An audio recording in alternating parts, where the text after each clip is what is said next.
6 o'clock, must be breakfast time. We're off privateering it a day. I've been looking at two-wheel drive still, and I just don't understand it. So I joined the mini truck forum, UK mini truck forum, like a couple of days ago. Just having a look around there, you know, some cool builds, V8s and stuff going in. You know, that's alright. But like truck-wise, it just seems like, what the fuck? There's no mention of money whenever anyone's selling anything or whatever. It's always, you know, what offers, how much do you want, offers, you know, which always seems a bit strange to me. Because you've not got a starting price. You know, you can go in there at $2 grand and they'll say, oh, I'm not accepting $2 grand. But nah, it just seems so different to the four-wheel drive forum. Like somebody asking if anyone's got any 6-stud alloys, you know, 17-inch or whatever. Or I might have some for sale if the price is right, possibly, you know. There's all this doubt thrown around, and I'm like, no, I don't know. They just seem like a different bunch of lads, you know. No disrespect to them, like, they seem right. Some of them are doing some fucking mint work, you know. Slamming these B220s and stuff, but I don't know. So, anyway, scrolling through eBay again, looking at trucks and whatnot, and I'm like, oh look, 1,200 quid. Well, it weren't even 1,200. That weren't that one. No, so for £1,000 in Hadley, which, you know, ain't a million miles away, you can get a Mark 1 with 105,000, was it? It weren't much over 100,000 anyway. So for £1,000, you get 100,000 mile Mark 1.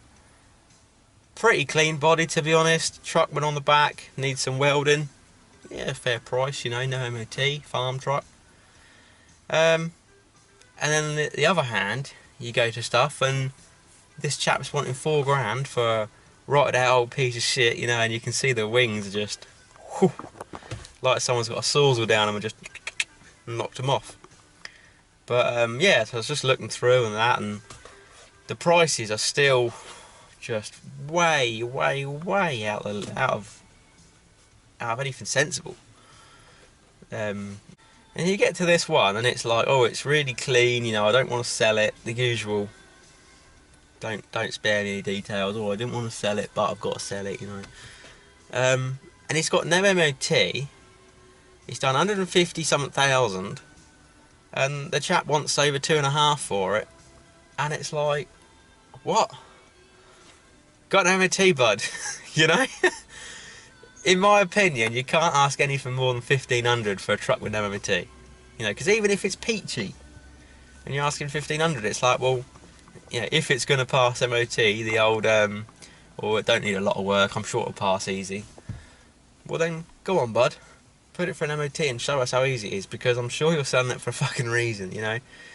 MOT's what, 45 quid? Bang, done, no doubt, you know.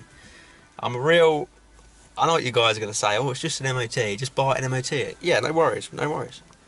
But if it were that easy, you know, if it just needs a couple things doing, why don't the seller do it, you know? To me, that just rings alarm bells. Like, I went to go sell my classic Mini, this is like way back in the day. I've come to sell it, and it's like, fuck, it's only got like a month MOT left. That's not so good. So I bunged it for MOT. Found a few things wrong with it, okay. You know, 40 quid later, drive shaft boot or whatever it was, you know. A couple other bits whilst I'm in there. Probably changed the ball joint, I think.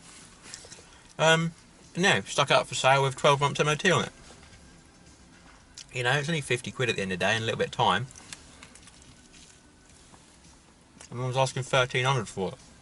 If I'd have sold it without MOT, I'd have gotten a end of people coming up to me going, no, well, she's only worth 800 quid, got no MOT. So it amazes me that people you know, put trucks up and stuff for sale, anything for sale with no MOT, and then ask like, you know, 500 quid below normal reckoning. It just don't make sense. And the other thing that gets me is when people are selling these trucks and that on eBay, and They're two-wheel drive, and from what I've seen and what I've looked at, the two-wheel drive's always got better bodies. You know, 99% of the time. The floor plans are better than the 4x4s. The seals usually better, and whatnot. And I think it's not that they've been, they've been on the roads. They've still got salt in them. I think it's because they've not had stones and shale and stuff being flicked up, underneath the truck, and took that paint off in the first place. So the bodies are usually better, and the chassis are usually worse at the back, where perhaps when you wash it with a jet wash, you're not gone under there because it's so low. Whereas with a four-wheel drive, you're sort of tempted to just rinse anything out from underneath. But the place I'm going with this is that all these people asking like crazy money for two-wheel drives, saying how clean they are and whatever. They've got pictures of them for sale on a farm, or absolutely caked in shit underneath, like they've just come off a woodyard. It's like, and they'll put something down the bottom like, never been off-road or whatever. The usual. It's like, I'm not born yesterday, I can see in the photos you've had it down the farm. So, anyway, I was messaging this other lad and that about a Mark 1. He said he wants 265, as in 2,600, 550 for this Mark 1. And this one's got like 140 something thousand. Okay. Sent me some pictures, very clean. Thought, right, I'm interested in this, And then he goes, oh yeah, bought it back in the summer, but I hadn't done anything with it. Okay. No MOT, but it's going to go in for MOT next week. Okay, right, so no MOT again. And fucking Passat in front doing some skids in the car park. It's all icy this morning. It's -4. But yeah, so he starts saying that, and I'm like, oh, okay, perhaps if he gets it MOT'd, or if he's going to do an offer with no MOT, a bit cheaper, I might be interested in that. I'm just going to see this. Ah, yes! Yes, boy! The fucking dump truck. The fucking trash truck. It's just done a little skiddy. Good old boy. But yeah. So where I was going with this was thinking, if it's going in for MOT, prepared to pay like a normal price for it. Or if he's not bothered about getting it MOT'd and I'll buy it as it is, that's alright. Buy it a bit cheaper. And then he starts asking me questions, going, oh, it seems like you know a bit about these. Why would it be leaking coolant out the expansion tank? So for me, that's like, fuck. Alarm bells. He's bought it like last year, he's not done anything with it. And now he's asking me why there's coolant coming out the expansion tank. And I said, well, that's either pressurising it, mate, or you've got a leak. But usually, that little puke hose, if you like, to go into the expansion tank, they don't usually give much trouble. So I'm thinking, fuck, is this pressurising the coolant? Is it, what's it doing? I said, did it overheat? Well, no, it didn't. I've only driven it for 25 minutes and it didn't overheat. So now I'm thinking, God, this guy's had it a year, only driven it once, and now he wants to sell it. What's going on here? So he sends me a link to the eBay advert. I'm looking through it and I'm like, yeah, it's clean, like bodywork wise, but he's not put any pictures underneath or anything, and he keeps going on about how the frame's clean. But like 265, man. And you've just said like, oh, it's leaking coolant out the expansion tank. Well, these should puke out coolant once it gets up to temp, and it lives in the, it's not really an expansion tank, is it? It's a bottle, And then when it cools down, the vacuum in the radiator just puts that bit back in. It never uses any, it never spits out any unless it's overheating, like a bastard. So, or it's pressurising the system. So I don't know, man. I think this two-wheel drive thing is going to be a total dead end because people are just asking stupid money for fucked trucks, basically. It seems like it. And I know you're going to say, James, you're going to switch a 4x4 engine into it and whatever and bigger turbo. Yeah, I am. But I want to get to driving the thing first a little bit and see what it's all about. And if I like it, you know, drive it standard for a bit, and then we can see what we need to do. You know, the torque might be alright, just might be power. It might be, you know, there'll be things I want to do, not just straight away just bump turbo on it and be like, ooh, you know.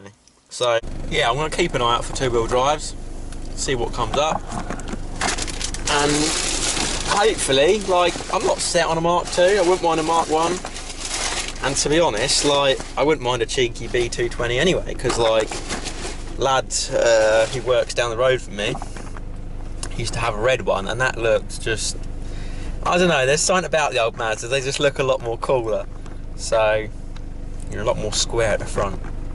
So I wouldn't mind one of them, but obviously they only come in petrol, so, you know, 2 litre petrol, you can get 2.6 petrol, I don't know, not going to be the most powerful thing in the world, is it? Especially if it's an 8 valve. So I prefer a diesel just because you can squeeze a lot more out of them a lot easier. You know, diesel's easy, isn't it? You just wind up the boost, whack a load of fuel in, jam the timing on a little bit, and that's what I know anyway. You know, WLTs is what I've done for the last few years. But no, I'm open to anything really. And then maybe, I don't know. I mean, I'm guessing the chassis of the I'm guessing the chassis of the B2200 is going to be so similar to this anyway. I wouldn't be surprised if you could bolt a diesel tank and diesel engine mounts and everything into that and just do a diesel swap. So imagine that, you could have a diesel powered B2200. So that'd be interesting. That'd be something different, wouldn't it? And turbo diesel as well, not just, you know, naturally aspirated. And yeah, I did see ages ago this bloke was doing like a custom, I don't know what it was. It almost looked like a Studebaker, but it was on Mazda Mazda chassis. And he showed a picture of the top arms that he'd chopped about and put airbags on and stuff. And I'm not kidding, this Mazda was from the late 80s, and the top arms looked exactly the same as the top arms of the Ranger do today. It's just like, Mazdas really didn't change a lot when they done these. They just carried it on. It must have worked, so they just kept on doing it, you know.